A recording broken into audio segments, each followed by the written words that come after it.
દાદુસિંહ ઝાલાના સૌને જય દાદાબા।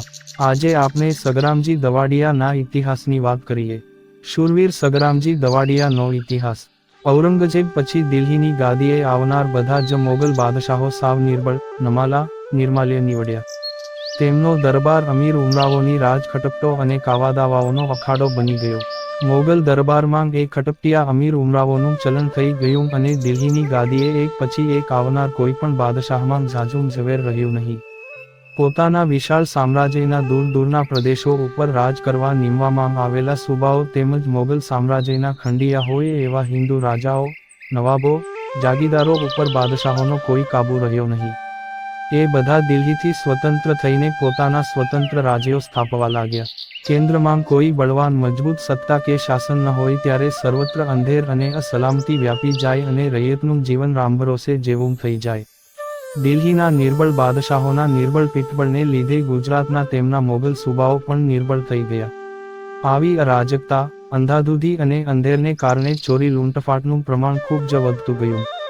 કોઈ હિંમત કરતું નહીં। પાસે પૈસા કે દાગીનાનું જોખમ હોય તો સાથે કોઈ દરબાર, રજપૂતને રખેવાળ તરીકે રાખીને જ એક ગામથી બીજે ગામ જવું પડતું। આવા કપરા કાળમાં ખડદા ગામનો એક જૈન વાણિયો પોતાના દીકરાની જાન જોડીને બીજે ગામ તેને પરણાવવા જવા તૈયાર થયો, પરંતુ માર્ગમાં અધવચ્ચે જ લૂંટાઈ જવાનું પૂરું જોખમ હતું।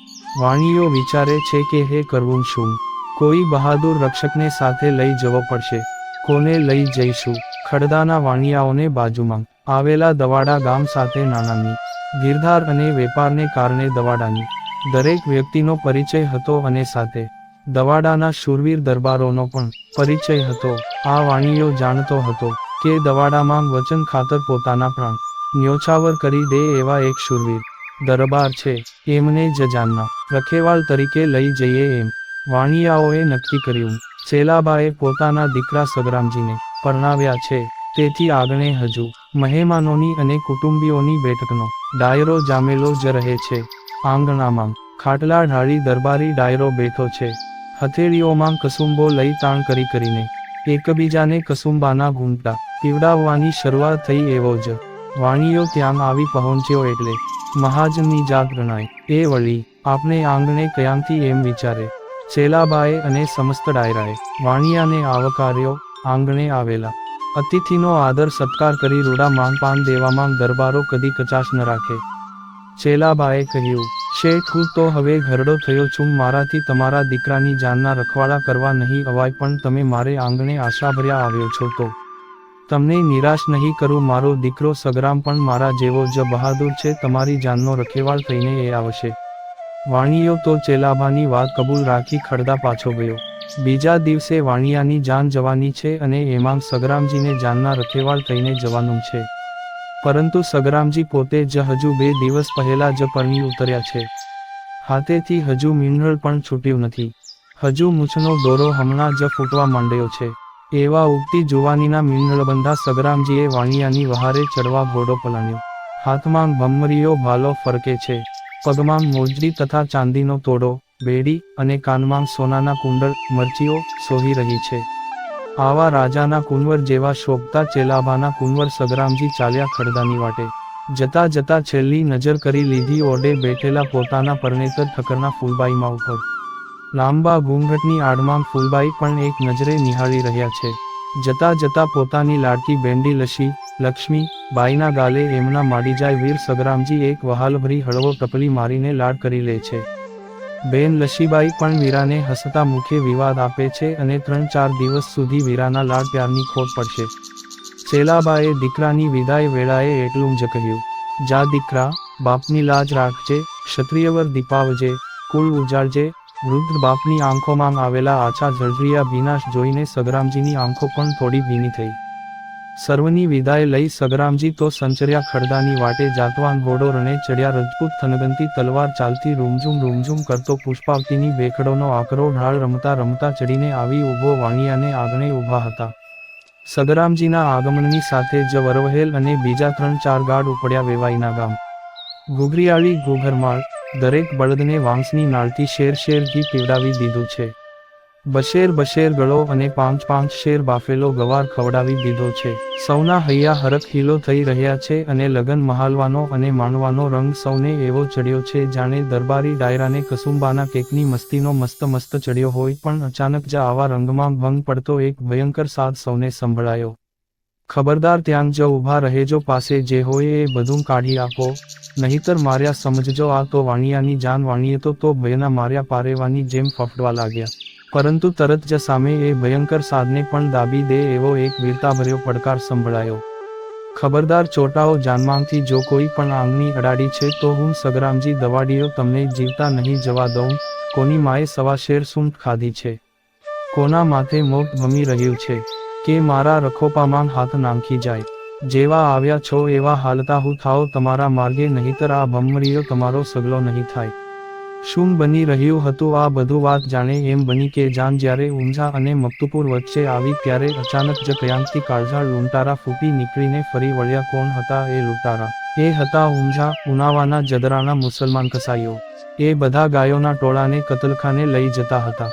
માર્ગમાં વાણિયાઓની જાન જોઈને એમને એમ લાગ્યું કે વાણિયાઓનું શું ગજુ આપની સામે થવાનું. આપના એક જ હાકોટે એમના મોતિયા પલળી જશે અને જે હશે તે બધું કાઢીને આપી દેશે. પણ આ શું? આપણને લલકારનાર આ વળી કોણ આવી ચડ્યું? ઘોડે ચડીને આવી ચડનાર એ હતા સગરામજી દવાડીયો. એમને તો મ્યાનમાંથી ખચ કરતી ખેંચી તગતગતી ચકચકતી શિહોરી તલવાર અને તૂટી પડ્યા એ કરડી કદાવર કાયાવાળા કસાઈ જદરાના મુસલમાનો ઉપર. કસાઈઓ ઝાઝા હતા અને સગરામજી એકલવીર હતા. આ એકલવીર એકલા હાથે ઘા કરતા જાય અને ઘાન ઝીલતા જાય. કસાઈઓને ખબર હતી કે હિંદુ ક્ષત્રિયવીર કદી ગાય માથે ઘા ના કરે. તેથી કસાઈઓ તો સગરામજી ઉપર ઘા કરીને ગાયોના ટોળામાં ઘૂસી જાય. વળી પાછા લાગ મળતા ગાયોમાંથી બહાર નીકળી સગરામજીને ઘા કરી પાછા ગાયોમાં છુપાઈ જાય. પણ ગાયોના ટોળામાં ઘૂસેલા કસાઈઓ ઉપર સગરામજી કેવી રીતે ઘા કરે? એમ કરવા જાય તો ગાયોને વાગે અને ગાય ઉપર ઘા કરવા કરતાં ક્ષત્રિયવીર મોતને વહાલું કરવું જ પસંદ કરે. આ તો ધર્મસંકટ જેવી દશા થઈ છતાં જનુને ચડેલા સગરામજીએ એકલે હાથે 4-5 મુસલમાનોને તો વેતરી જ નાખ્યા. અચાનક બાકી બચેલા કસાઈઓએ ગાયોમાંથી નીકળીને સગરામજીને ચારે બાજુએથી ઘેરી લીધા. આમ કુડાળે પડેલા સગરામજીએ ઘણા ઘા ઝીલ્યા છે. અંગે અંગોમાંથી લોહીની ધારાઓ વહી રહી છે, છતાં હજુ એમના કાંડામાંથી કૌવત ઘટ્યું નથી. ચારે બાજુ ઘેરાયેલા સગરામજીના ગળા ઉપર અચાનક એક જોરુકો ઝાટકો પડ્યો. એમનું મસ્તક ધડથી જુદું થઈ નીચે પડ્યું. પરંતુ વાણિયાની જાન, લગ્નની અને ગાયોના જીવ એમ બેવડા જાનનું રક્ષણ કરવા માટેનું શુરાતન એમના મસ્તક વગરના ધડને કેમ કરીને નીચે પડવા દે? એમનું એકલું ધડ તલવાર વીંજે જાય છે. આવું અદ્ભુત છતાં ભયંકર દ્રશ્ય જોઈને બાકી બચેલા કસાઈઓ તો ગાયોને પડતી મૂકીને જીવ લઈને ભાગી ગયા. અહીં તો હજુ ધડ નીચે પડતું જ નથી. એટલામાં આજુબાજુના ગામના લોકો ત્યાં આવી ચડ્યા. કોઈ જાણકારે ઉપાય સૂચવ્યો કે ધડના કપાયેલા ભાગ ઉપર ગળી છાંટશો તો જ ધડ પડશે. એ ઉપાય કરવામાં આવતા જ સંગ્રામજીનું ધડ નીચે પડ્યું. ગાયોની રક્ષા કાજે પ્રાણ હોમી દેનાર વીરની ગતિ તો સ્વર્ગ તરફ જ હોય નહીં. દવાડા ગામના દરબારો આ સમાચાર સાંભળી ધર્મયુદ્ધના કારણે અને ધીગાણું ન કહેવાય, ધર્મયુદ્ધ જ કહેવાય, સ્થળે તરત જ પહોંચ્યા અને સંગ્રામજીના ધડ મસ્તકને દવાડા લઈ ગયા. અહીં માડીજાયા વીરાનો શોક બહેન શી રીતે જીરવી શકે? લશીબાઈ તો ભલભલાના કાળજા કંપાવી દે એવા કારમો કરુણ વિલાપ કરતા કહેવા લાગ્યા કે વીરા, તમારી આ લાડકવાઈ બેંડીને એકલી મૂકીને કેમ ચાલ્યા ગયા? ઊભા રહેજો, તમારે ને મારે છેટા પડી જાય છે, હું પણ આવું છું તમારી હારે હારે. આમ બોલતા અને કલ્પાત કરતા લશીબાઈ બેંડીએ આંગણામાં પડેલા પથ્થર ઉપર માથું પછાડીને પોતાના પ્રાણ ત્યાગો. સંગ્રામજીને એમના પૂર્વજોના પરંપરાગત સ્મશાનમાં ભંડારવામાં આવ્યા, સમાધિ આપવામાં આવી અને લશીબાઈને તો એમના આંગણામાં જીવંત સમાધિ લીધી. એવી લોકવાયકા છે કે વીરગતિ પામ્યા પછી પણ સંગ્રામજી રાત્રે એમના ઓરડે, એમના ઠકરાણા ફૂલબાઈમાં પાસે આવતા હતા અને કહેતા કે હું દરરોજ અહીં આવીશ, પણ આ વાત તમે કોઈને કહેશો તો એ દિવસથી જ હું આવતો બંધ થઈ જઈશ. 3-4 દિવસ પછી હરખના ઉમરામાં ફૂલબાઈમાં એ આ વાત કોઈને કહી દીધી. એ દિવસથી સગરામજી દાદા ફૂલમાને ઓરડે આવતા બંધ થઈ ગયા. ધર્મને કાજે મોતને વહાલું કરનાર વીરપુરુષ તો દેવ તરીકે જ પૂજાય નહીં. તેથી સંગ્રામજીને એમના પોતાના ઘરમાં દેવ તરીકે બેસાડવામાં આવ્યા અને તેમની પૂજા થવા લાગી. સાપ, વીંછી જેવા ઝેરી જાનવર જંતુઓનું ઝેર તેમના ઓરડે આવવાથી ઉતરી જવા લાગ્યું. શ્રદ્ધાળુઓની માનતાઓ ફળવા લાગી અને તેમની મનોકામનાઓ પૂરી થવા લાગી. તેમના શરણે આવી ઘા નાખનારની વહારે ચડીને પરચા પૂર્યા હોય એવા અનેક ઉદાહરણો ભૂતકાળમાં અને આજે પણ મળી આવે છે. સમ્રે એની વહારે ચડનારા એ હાજરા હજુર દેવ છે. આજે પણ દવાડામાં નવરાત્રિની આસો સુદ પાંચમે ભવ્ય મેળો થાય છે. દિવસે શોભાયાત્રા, વરઘોડો નીકળે છે. અનેક શ્રદ્ધાળુઓની માનતાઓ પૂરી થાય છે.